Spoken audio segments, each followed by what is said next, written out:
তুই কি এখনো ডিসিশন নিয়ে উঠতে পারছিস না সোহিনী? এদিকে সোহিনী পূর্বার কথার কোনো উত্তর না দিয়ে নির্বাক হয়ে বসে আছে টেবিলের ওপারে। পূর্বা অধৈর্য হয়ে বলে ওঠে, আরে অ্যাট লিস্ট আমার কথার উত্তরটা তো দে। তোর সমস্যাটা কোথায় হচ্ছে সৈকত দাকে নিয়ে, সেটা তো খুলে বল একবার। সোহিনীকে সেই আগের মতো চুপ থাকতে দেখে পূর্বা আবারও বলে, ভাই সৈকত দা তোকে যথেষ্ট ভালোবাসে সোহিনী। সোহিনী এবার নিজের নীরবতা ভেঙে বলে ওঠে, সৈকতের ভালোবাসা নিয়ে আমার কোনো প্রশ্ন নেই পূর্বা। কিন্তু কিন্তু কি? একরাশ প্রশ্ন নিয়ে পূর্বা তাকিয়ে থাকে সোহিনীর দিকে। তবে কিছু বলতে চেয়েও আবারও চুপ করে যায় সোহিনী। এবার কিছুটা বিরক্ত আর রাগ নিয়ে চেয়ার ছেড়ে উঠে দাঁড়ায় পূর্বা। আমি ভেবেছিলাম তোর আর সৈকতদার বিষয় নিয়ে তোর সাথে একটু আলোচনা করলে তুই আজ একটা সিদ্ধান্তে পৌঁছাতে পারবি, কিন্তু এখন দেখছি তুই তো পুরো কনফিউজড বিষয়টাকে নিয়ে। তুই আমায় ভুল বুঝছিস পূর্বা। আমার কথাটা আগে শোন। নিজের বা হাত দেখিয়ে সোহিনীকে থামিয়ে দেয় পূর্বা। তারপর বলে, আমি তোর সমস্ত কথা শুনবো বলেই আজ অফিস থেকে তাড়াতাড়ি ছুটি নিয়ে তোর সাথে এই কফি শপে দেখা করতে এলাম সোহা। কিন্তু লাভ কি হলো বল? তুই নিজেই নির্বাক হয়ে বসে আছিস। আর এতেই স্পষ্ট হয় যে তোর মনে এখনো সৈকত দাকে নিয়ে যথেষ্ট ডাউট আছে। কথাগুলো একটাও ভুল বলেনি পূর্বা, সেটা সোহিনীর মন জানে। তাই তো কোনো প্রতিবাদ করতে পারে না নিজের সবথেকে কাছের বান্ধবীর কথায়। সোহিনীর মুখটা ছোট হয়ে আসে, ওর মুখে মন খারাপের ছাপ স্পষ্ট। পূর্বার খারাপ লাগে ও বোঝে সোহিনীর এমন আচরণের কারণ। টেবিলের ওপর সোহিনীর রাখা হাতটা নিজের হাতে নিয়ে বলে, একটা কথা কি জানিস সোহা? ভালো তাদেরকেই বাসা উচিত যারা আমাদের ভালোবাসে।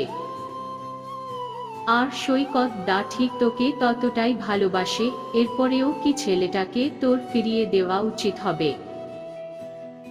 সোহিনী ফ্যাল ফ্যাল করে চেয়ে থাকে পূর্বার দিকে। কিছুই বলতে পারে না ওর কথার পরিপ্রেক্ষিতে। সময়কে একটু সময় দে সোহা। দেখবি তুই সবকিছুর উত্তর আস্তে আস্তে খুঁজে পাবি। তোকে শুধু আমি এইটুকুই বলতে চাই যে ভালোবাসা সবসময় আসে না, আর হারিয়ে ফেললে তাকে আর ফিরেও পাওয়া যায় না। তাই সৈকত দাকে হারিয়ে যেতে দিস না প্লিজ।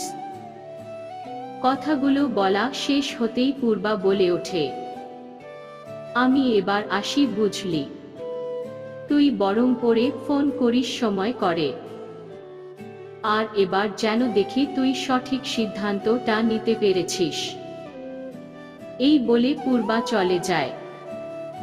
প্রায় আধ ঘন্টা হয়ে গেছে পূর্বা চলে গেছে, কিন্তু সোহিনী এখনো বাড়ি ফিরতে পারেনি। এখনো কফি শপে বসে বসে পূর্বার বলা কথাগুলো ভেবে চলেছে সোহিনী। পূর্বার বলা একটা কথাও ভুল নয়। সত্যি তো কি দোষ সৈকতের? ছেলেটা ওকে পাগলের মতো ভালোবাসে, নিজের জীবনটা সৈকত সোহিনীর সাথে কাটাতে চায়। সেই প্রথম দিন থেকে সৈকতের চাওয়া বলতে এইটুকুই, সেটা খুব ভালো করেই জানে সোহিনীর মন। তবুও সব জেনেও ওর মনটা কিছুতেই পেরে উঠছে না সৈকতের ভালোবাসার ডাকে সাড়া দিতে। সোহিনী চোখ দুটো হঠাৎ করেই ভিজে আসে। কোনোরকমে চোখের জলটা মুছতে গিয়ে ওর চোখ যায় সামনের ডান দিকের কর্নারের টেবিলটার দিকে।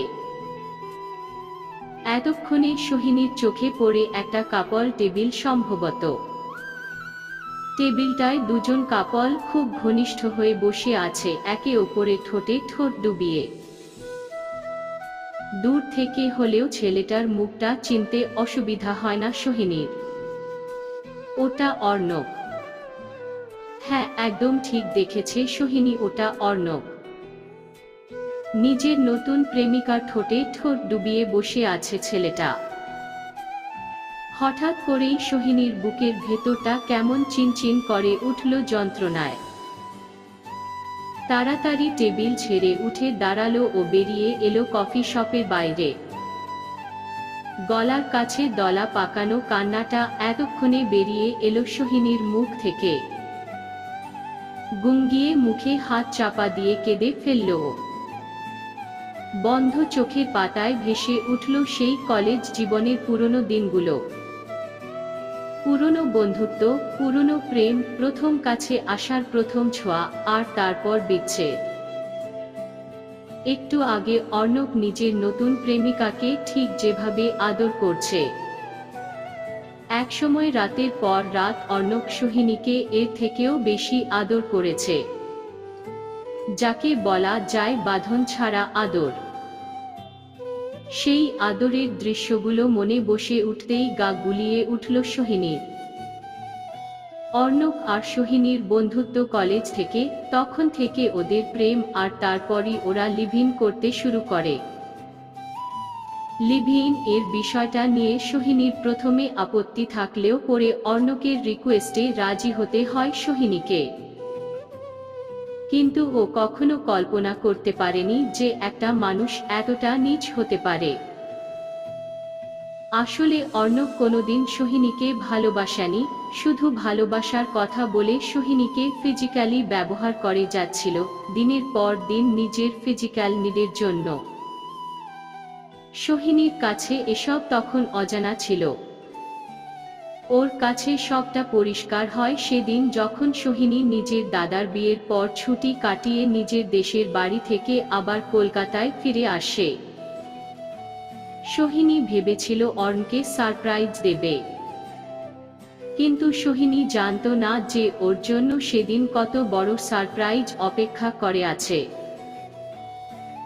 গল্পের পরবর্তী অংশ জানার জন্য চ্যানেলটিকে অবশ্যই সাবস্ক্রাইব করে রাখুন।